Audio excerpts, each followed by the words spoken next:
In reality, the lack of motivation really comes from external pressures and emotional exhaustion, which is essentially what happens when you become stressed. You start to feel those external pressures weighing on you, causes you to become emotionally exhausted, and then all the other ripple effects, so to say, come about from there. What's up, y'all? It's your boy Joe, and today we're going to be having a serious conversation. We're going to be talking about stress and how it affects all of us, and some elements of stress and how to cope with it. This is a very serious topic because it's something that we all deal with in life, no matter who you are, no matter where you're from, no matter what color your skin is, no matter what gender you are, you will inevitably face some stress in your life. So without further ado, let's jump right into it. Stress sucks. We all have to deal with it, and it can feel very overwhelming, whether it's coming from work, which is a lot of the stress that I deal with being in sales is dealing with the stress from work, or it's coming from some relationships.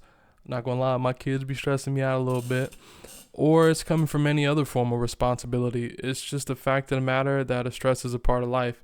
And it's very important that we find proper ways to manage our stress levels and to cope with the stress that we're dealing with, because once again, it's a part of life. So we need to know how to best deal with it. It's unavoidable, so why not figure out the best ways to handle it? Some people handle stress better than others, but fact of the matter is, we all have different stress tolerances. Somebody's stress tolerance might be up here, somebody's might be way down there, and really, no matter where it's at, your tolerance, that's kind of like your breaking point, where once you get to that limit, you practically become dysfunctional. Me personally, I know once I hit my stress limit, I just feel drained.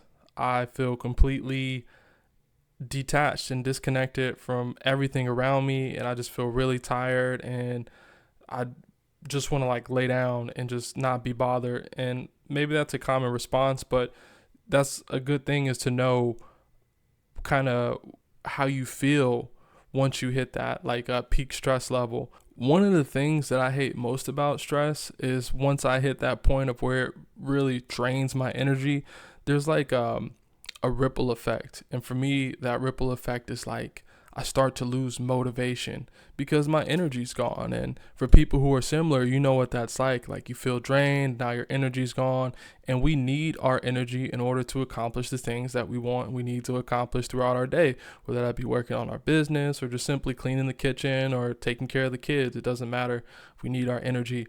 So that is one of the effects of stress that I really hate, is losing my energy, and in turn losing a sense of my motivation. In reality, the lack of motivation really comes from external pressures and emotional exhaustion, which is essentially what happens when you become stressed. You start to feel those external pressures weighing on you. It causes you to become emotionally exhausted, and then all the other ripple effects, so to say, come about from there. The good thing is that there are certain things we can do to cope with our stressors in life. And before I dive more into the positive ways of coping, I just want to call out some negative ways, because I think a lot of us in the past, or maybe even in the present, are coping with our stresses in negative ways. And before we can really elevate and move forward to the next phase of our potential, we need to eliminate these habits or these coping mechanisms that are not serving us.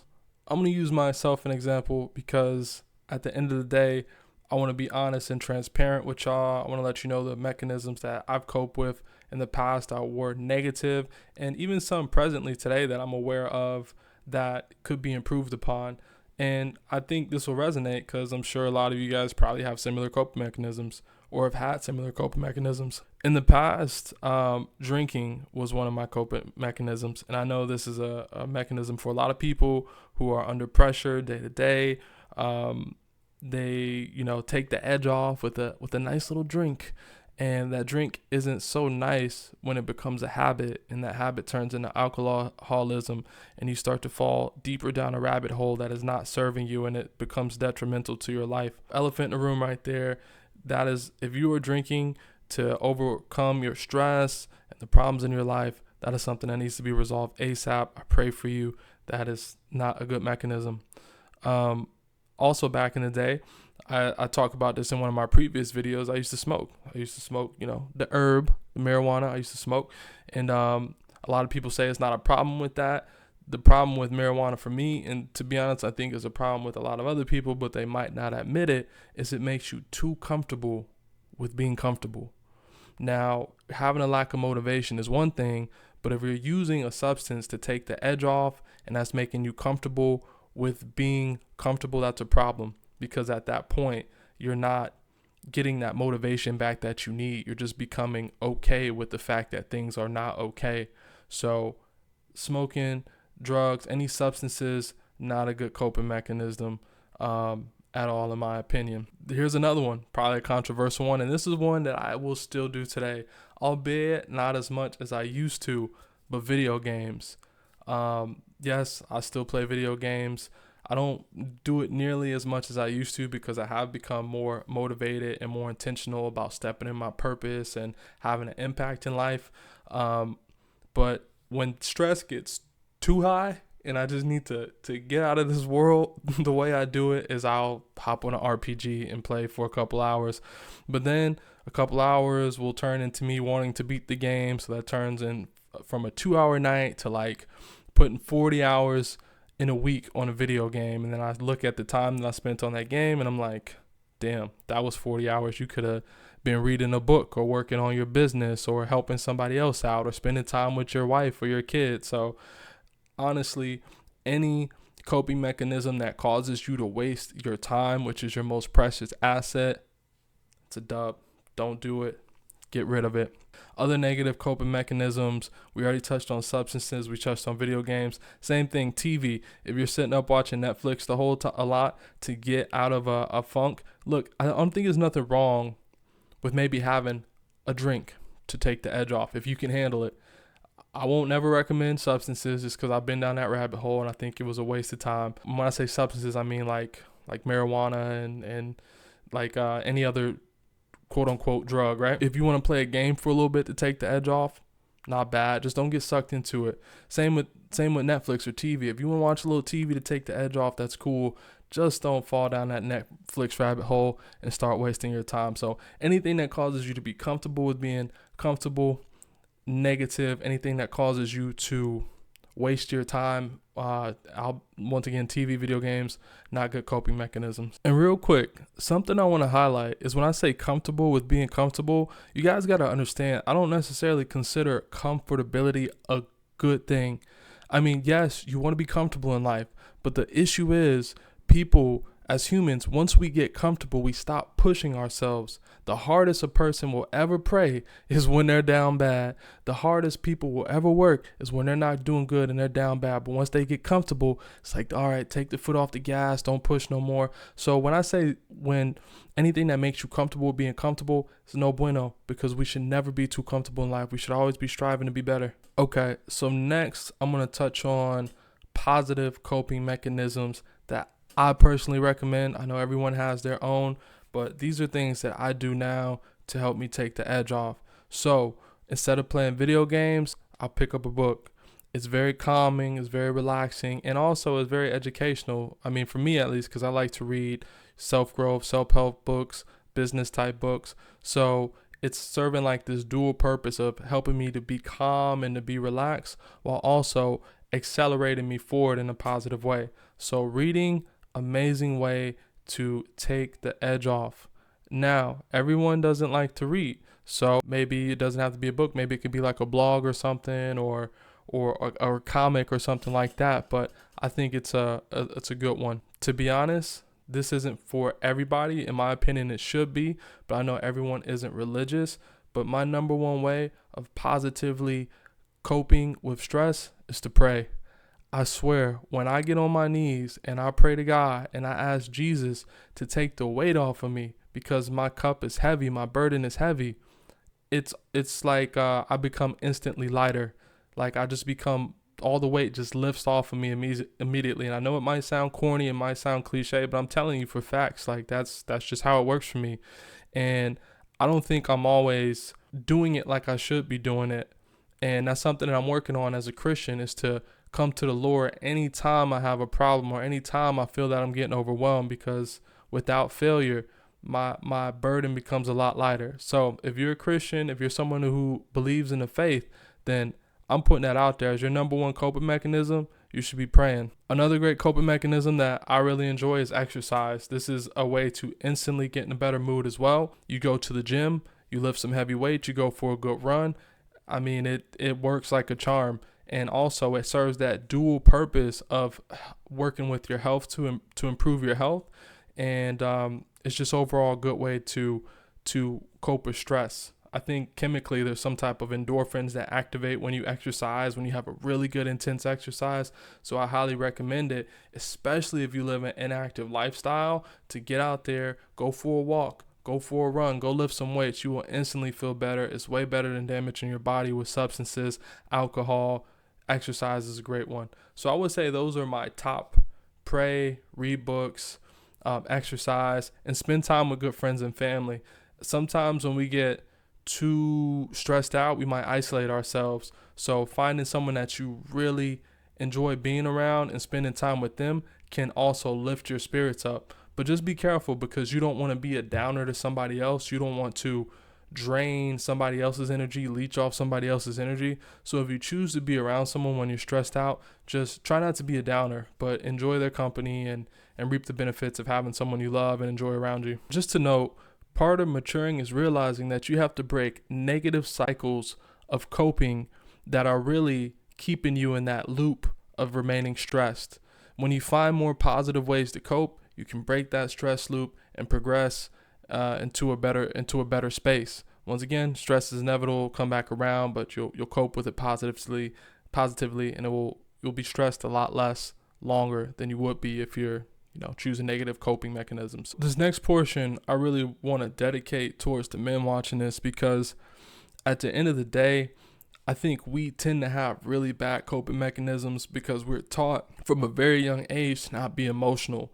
So because we choose not to wear our emotions or be authentic with our emotions and how we feel, we tend to try to suppress them. And when you try to suppress your emotions, you might do some negative stuff. You might start doing drugs, or, whatever the case may be.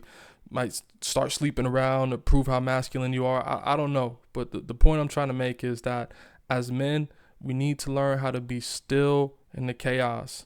Meaning that once that stress hits, once that overwhelm hits, we just got to be still, bro. You got to be still. It's important to just acknowledge how you feel. Like if you're overwhelmed, if you're stressed, if you feel sad, if you feel down, you got to acknowledge that. And you got to be okay with that, because at the end of the day, it's not necessarily like you chose to feel that way. That's just, once again, external pressures and emotional exhaustion weighing on you. But you can do yourself a favor by just being real with yourself and acknowledging that you feel stressed and acknowledging that you feel overwhelmed, and just sit with that emotion. It's okay. Just sit with the emotion, because eventually it will pass, especially if you're coping with it in a positive way.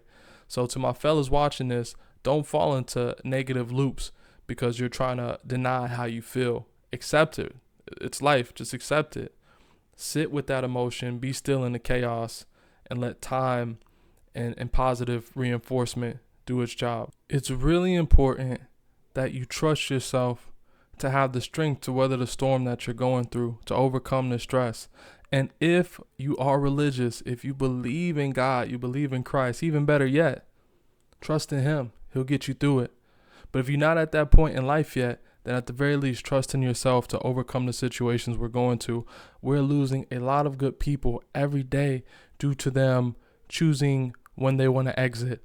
And we don't need that. There's so much you have to offer. There's so much they had to offer. But because they didn't trust themselves to overcome the issues that they were going through, to get through the stress and the depression, unfortunately, they met an early demise. And that doesn't have to be you. It doesn't have to me. It doesn't have to be any of us. Trust yourself to weather the storm. Trust the Lord. It'll be okay. We'll get through it. The reason it's important to be still in the midst of the chaos is because that stillness brings clarity. If you can just be quiet, be calm, be still while acknowledging the issues that you're facing, while acknowledging the stress and the pressure that you're under, eventually, with enough time, that'll bring clarity to your situation. And this is where transformation can happen. Some of the toughest moments in my life, a breakthrough came after I was able to acknowledge what I was dealing with, how I was feeling, and just surrender and be like, all right, like this is where I'm at in life. This is not easy, but I trust I'm going to get through this, and I'm just going to do what I normally do. Not like, normally do. If it was something I was doing that got me in that situation, I'm not going to do it. But if it was just kind of life overwhelming me, I would stick to the process. Wake up, eat breakfast, go to the gym, go to work, do what you normally do while accepting that you are going through a hard time. And once you get that clarity and you get that divine information on what steps to take next, then you act on it and let that transformation take place. So it's important to be still. It's important to, in my opinion, surrender to the situation, so to say. Don't be constantly fighting all the time. It's not good. Remember, once you get that clarity on what to do, take action. Don't waste time. Once that clarity emerges, the information comes to you that you need in order to pull yourself out of the rut that you're in. Take action, because inevitably it will come.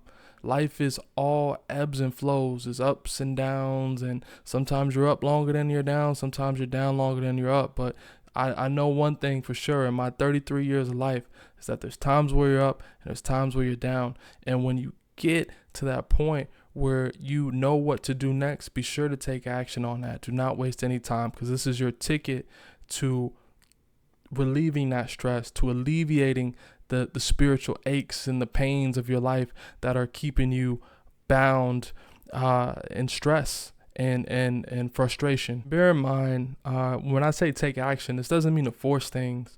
Taking action is not about forcing things, but it's more or less about waiting for alignment, waiting for that moment where it feels right. You will have those moments in life. Not everything calls for that. Like, for example, if you're trying to build a habit of going to the gym, you're probably not going to accomplish your fitness goals if you always wait till it feels right to go to the gym. Some things you just got to do systematically and push through. But there are moments in life where you need to wait for that alignment to happen before you take action. And when you're in a rut, when you're down bad and you're in this phase of just stress and overwhelm and frustration, yes, there are times in those situations, a lot of times, where you just need to cool out and wait for that moment of clarity and alignment to strike you before you take action. If you made it this far in the video, I just want to thank you, and I hope I was able to give you a new perspective on stress, meaning that it's not something that you should fear or you should avoid, but it's just a part of life, and it's just an aspect of life that we got to know how to deal with in life, just like paying bills or driving a car. It's just one of those things that just is a part of life, and we got to know how to manage it. So hopefully this was a blessing to you watching this. I know it's been a blessing for me to make it, so thank you so much for tuning in.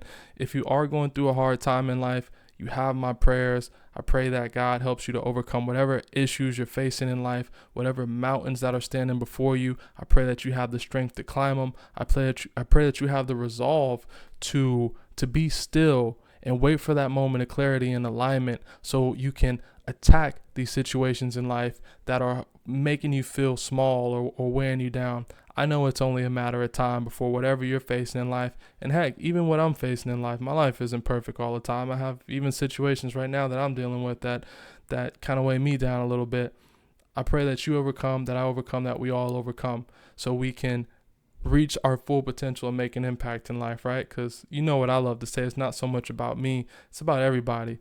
We all have a purpose to serve. So, hey, I'm not going to hold you up. Thank you for tuning in. If you appreciated this video, like, subscribe, share, leave a comment.